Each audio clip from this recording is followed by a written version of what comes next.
Have you ever asked yourself, what would I do if I had a heart attack and no one was around to help? Most people assume they'll have time, or that someone nearby will rush to their aid. But the reality is harsh. The first few minutes are the most critical, and what you do in those early moments could mean the difference between life and death. Every year, thousands of seniors face this exact scenario. Alone, afraid, unsure of what to do. But here's the truth. Even if you live alone, you can survive a heart attack. You just need to know what to do and act fast. This video was created to give you that power. In the next few minutes, we'll walk you through 7 life-saving steps every senior must know. Simple, practical, proven by doctors and emergency responders. No medical degree, no fancy equipment, just real tools for real moments when seconds count. Don't wait until it's too late. Your body is always speaking to you. Sometimes it whispers, and sometimes it begs you to listen. So hit subscribe, turn on the bell, and stay with us until the very end, because the knowledge you gain today might just save your life tomorrow. What if the first sign of a heart attack didn't feel like a heart attack at all? Most people picture the classic movie scene, clutching the chest in sudden, overwhelming pain. But real life is often quieter and much more dangerous. The first life-saving step, especially when you're alone, is to recognize the early signs, even when they're subtle. Because the truth is, many heart attacks begin with symptoms that are easy to ignore until it's too late. It might start as a heavy, squeezing pressure in the center of your chest, like someone is sitting on you, or as if cement is slowly filling your lungs. But here's the catch: it could come and go, making you think it's just indigestion, anxiety, or maybe fatigue.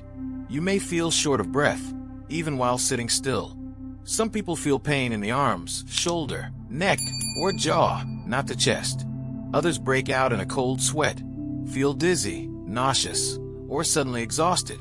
And especially for older adults and women, the warning signs may be even more misleading. Sometimes just a pressure in the back or stomach, without any chest pain at all. The key: don't ignore your body's whispers. If something feels off, pressure, shortness of breath, strange fatigue, don't wait. Don't push through. Stop. Take it seriously. Your body is trying to warn you, and recognizing these early signs is your first chance to survive, before the heart is damaged before it's too late. So now that you know what to look for, what would you do in that moment? Stay with us, because in the next step, we'll show you exactly what to do next to stay alive. And if this information could help someone you love, please share it now. It might just save a life. When a heart attack strikes, every second becomes precious. Once you feel the signs, even if you're not completely sure, your very next move should be one thing, and one thing only. Call emergency services. Not your son, not your neighbor, not even your best friend. Call 911. or your local emergency number immediately. This is not the moment to wait and see. It's not the time to tough it out. And absolutely never try to drive yourself to the hospital, because if your condition worsens, and it often does, you could lose consciousness behind the wheel, causing an accident or even missing your only chance at survival. When you call emergency services, trained professionals are already preparing. They bring medication, oxygen, and life-saving equipment. They know how to respond if your heart suddenly stops. And every moment they save can be a moment your heart keeps beating. Think of the phone in your hand as your lifeline. Many smartphones have emergency call shortcuts, even from a lock screen. Take a moment now to learn where it is, because when you're in distress, you may not have time to search. Don't be afraid of wasting anyone's time. Emergency dispatchers would always rather respond to a false alarm than miss the chance to save a life yours. Calling for help is not overreacting. It's not dramatic. It's brave. It's smart. And it could be the choice that saves your life. So remember this. If you think you're having a heart attack, or even just feel something's not right, call for help first. Talk to your family later. Coming up next, the one tiny pill that could double your chances of surviving while you wait. This next step may seem small, but it could be the single most powerful action you take while waiting for help.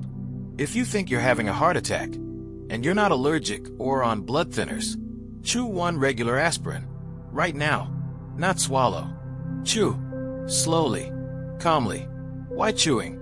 Because it gets into your bloodstream faster. It begins working in just minutes, thinning your blood, breaking up clots, and helping restore blood flow to your heart while you wait for emergency responders. A 325 milligrams non-coated aspirin can literally buy you time and save your life. Heart attacks are caused by blocked blood flow. Aspirin reduces the clot that may be causing that blockage. And those extra minutes it gives you, they can mean less heart damage or even survival. Now, if you're already taking blood thinners or have an aspirin allergy, skip this step. But if not, make this a habit. Keep aspirin somewhere easy to reach. In your nightstand, your kitchen drawer, even your wallet. Because in a real emergency, you won't have time to search. You'll need it within seconds. Take the story of Joe, 72. He felt tightness in his chest, remembered the aspirin his doctor had told him to keep, chewed it while waiting for help, and his cardiologist later said that tiny pill likely prevented severe damage. So don't underestimate it.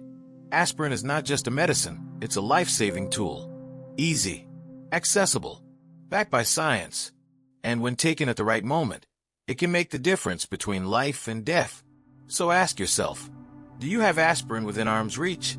If not, now is the time to change that. When you're having a heart attack, your instinct might be to move around, to grab your things, unlock the door, or even clean up. But here's the truth. The most powerful thing you can do next is to stop moving. After calling emergency services and taking aspirin, your job is to stay still.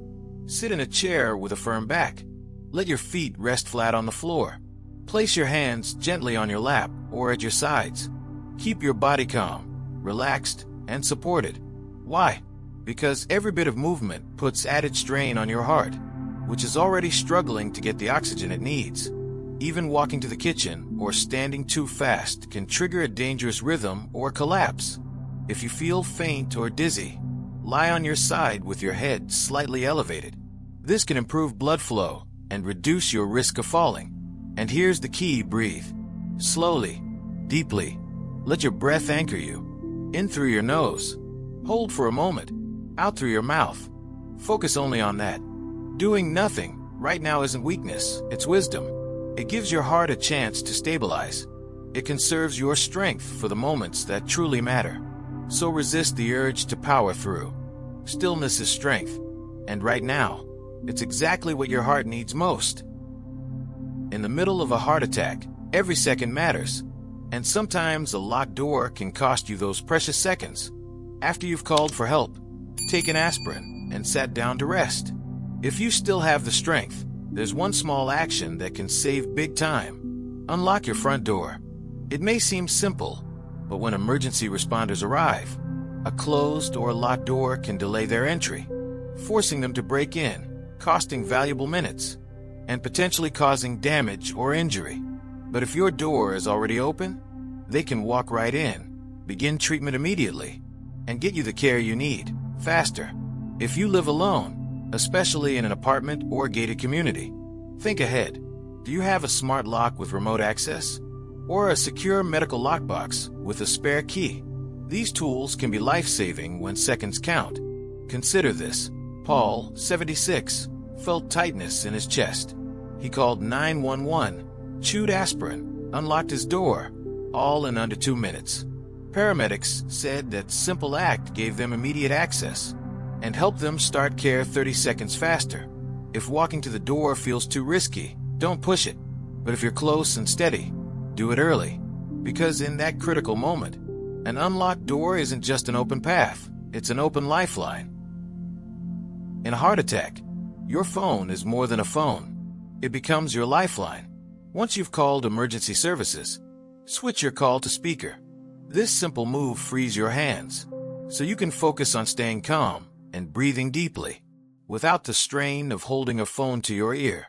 It also helps the dispatcher hear you clearly, even if your voice gets weak, or you lose the ability to speak altogether. They can still hear your breathing, your surroundings, and they'll know exactly what's happening in real time. But that's not all. your phone holds another silent tool that could save your life. Your medical ID. On iPhones and most Android devices, you can set up a medical profile, visible even from a locked screen. It can include your name, age, medical conditions, medications, allergies, and emergency contacts. This information gives first responders an instant snapshot of how to treat you safely and effectively, even if you're unconscious. Take Susan, 79. She collapsed moments before help arrived, but because her medical ID was set up, paramedics knew she was diabetic and allergic to penicillin. That knowledge helped them act fast and avoid critical mistakes. Setting up your medical ID takes less than 5 minutes, but it could save your life when you can't speak for yourself. So take a moment today to prepare your phone, because in an emergency, your phone might be the voice you no longer have. In the middle of a heart attack, panic can feel like it's taking over. Your chest tightens, your thoughts race. You may feel like you're losing control, but even in that moment, you still have one powerful tool: your breath. Slowing your breath won't stop the heart attack, but it can calm your nervous system and help keep your heart from spiraling into a dangerous rhythm. Here's what to do. Breathe in gently through your nose for 4 seconds. Hold that breath for just 1 second. Then exhale slowly through your mouth for 6 seconds. Repeat this rhythm again and again. That simple cycle tells your brain, it's okay, you're safe, stay calm. It slows your racing heart. It eases tension in your chest. And most importantly, it helps prevent your heart from tipping into shock or arrhythmia. This technique doesn't require equipment. It doesn't take training. It only takes focus and trust. Take Frank, 83. When the pain struck, fear nearly paralyzed him. But he remembered the breathing his doctor once showed him. He focused on the inhale, held exhaled, and with each breath, the panic loosened its grip. When the paramedics arrived, his heart was unstable, but he was still alive. Practice this breathing when you're calm. So when panic comes, your body already knows what to do. Because in those final moments, when you're waiting alone, a steady breath can be your anchor. It can give your heart just enough peace to hold on until help finally arrives. So remember, stay still, stay calm, breathe. Sometimes, that's all it takes to survive. Surviving a heart attack isn't just about luck. It's about knowing what to do and doing it when it matters most. You don't need to be a doctor. You don't need fancy tools. You just need to be prepared. Each of the 7 steps we've shared today are simple, but together, they form a powerful plan that can save your life, even if you're completely alone. Because in those critical first minutes, your actions matter more than anything. So now, we have a question for you.